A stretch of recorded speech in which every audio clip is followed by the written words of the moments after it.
The next poet is Mihir Chitre. He's from Mumbai, author of 2 books of poems hyphenated, which was brought out by Sahitya Academy in 2014, and the recently published School of Age, the only books. Mihir Chitre, who is from Mumbai, believes that writing keeps him alive. He is the only person ever to have both a book published by Sahitya Academy and a Cannes Award, in fact 2 of them, for advertising.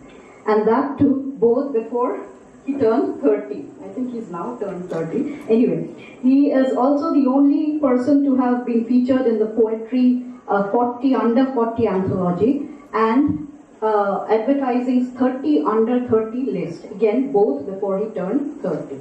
Mihir wonders what's right about what's left, whatever that means. Over to you, Mihir. Thank you. I'm going to read from my new book, which is my second, which is called School of Age. I'll start with the first poem from this book, which is called Happiness, and then I'll make a random selection as we go along from the book itself. Happiness. You wake up one morning in a room of nothing but a bed, a pack of cards, a mirror, and a bird waiting across the window. You are happy with what you have, but not without expecting the room to behave itself. You want the bird to either stay or start singing or fly away. You think, what else would a bird do anyway?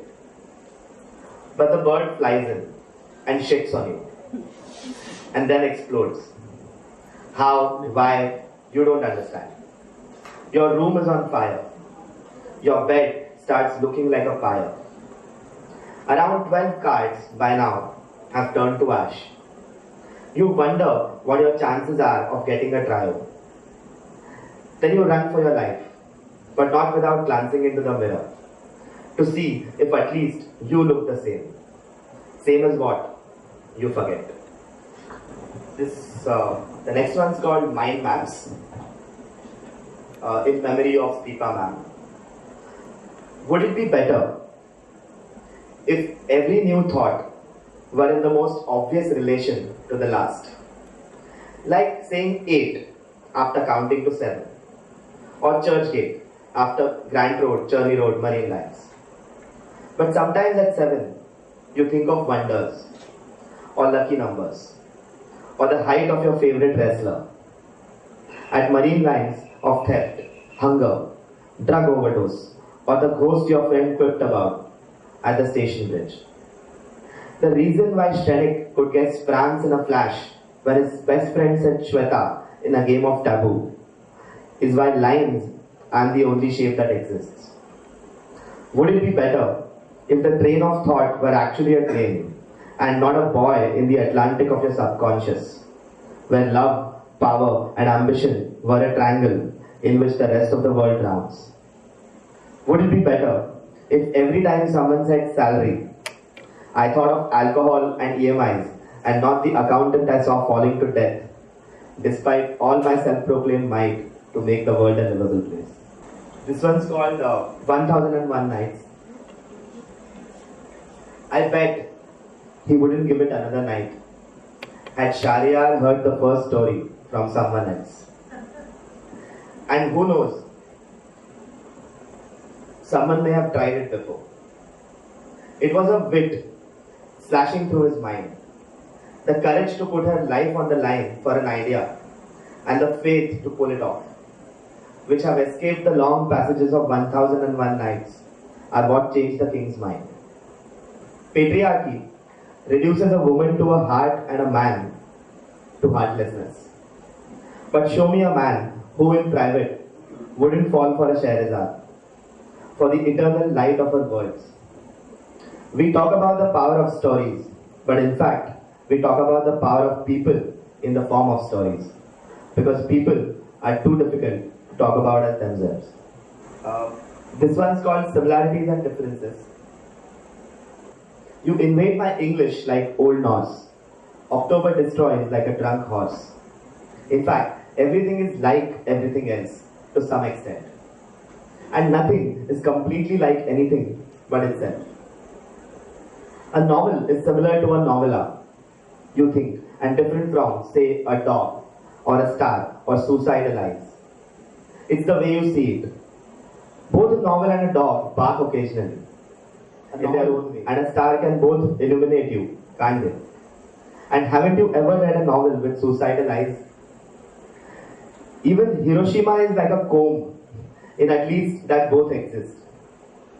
You might still take a novella. You might still take a novel to be more similar to a novella.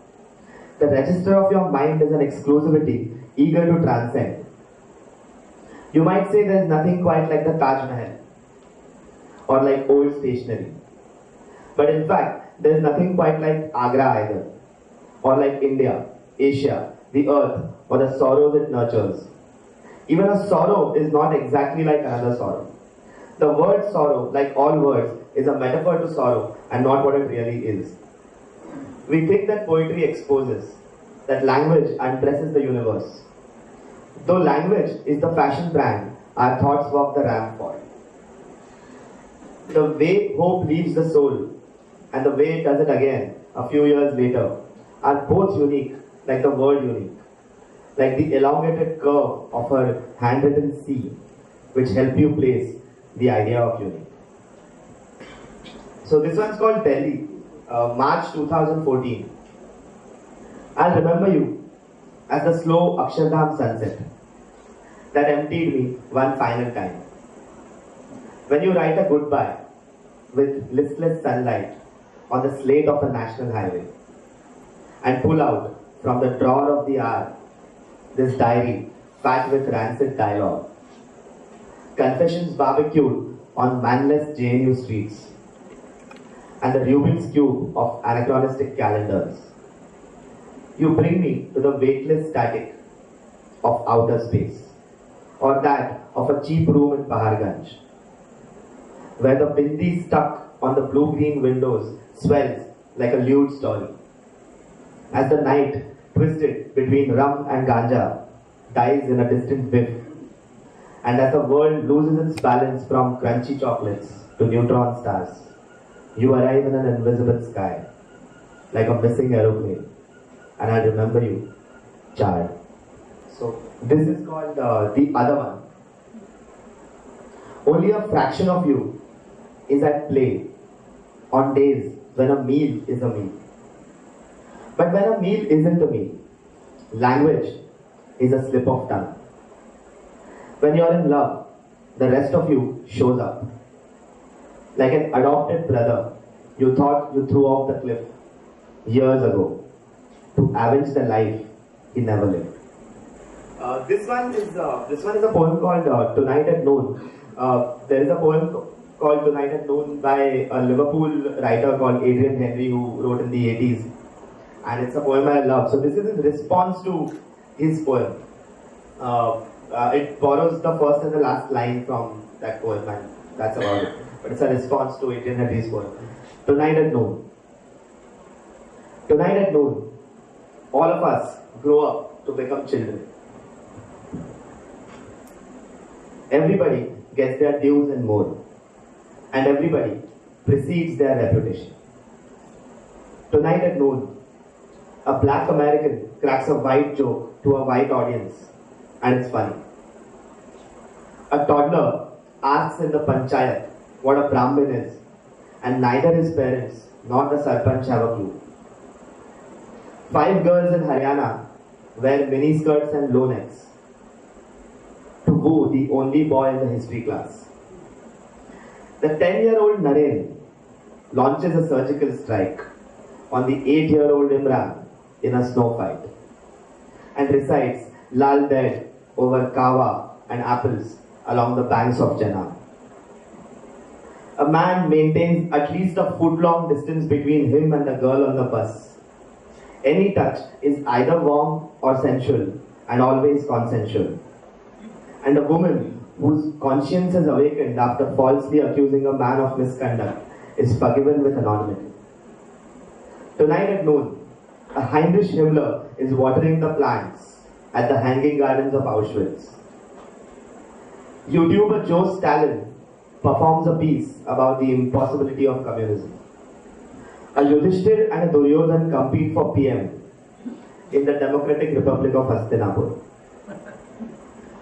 toys that enhance the EQ, Little Boy and Fat Man, are commissioned by toymaker Robert Oppenheimer. A Winnie Churchill sets up an NGO to eradicate hunger from Bengal. And some Jew called Abraham Moses Einstein forgives the whole of Europe in a Shabbat. Tonight, at noon, violence is uprooted from our minds and revenge is a museum in Kargil. There is no code of conduct. Flirting is encouraged in the parliament of humor, and the drive to destroy reverses into kindness. Tonight at noon, sex is no longer taboo, and monogamy is a choice. Anyone can ask anyone out and nobody minds it. Lock better society instead of punishing. Enlightenment happens under the tree of empathy. The moon of clarity emerges from mid-sea. And you, once again, tell me you love me tonight at noon. Thank you. So I have to advertise this. This is my book which is up for sale. It's 295 rupees. I may not have 5 rupees change. So thank you.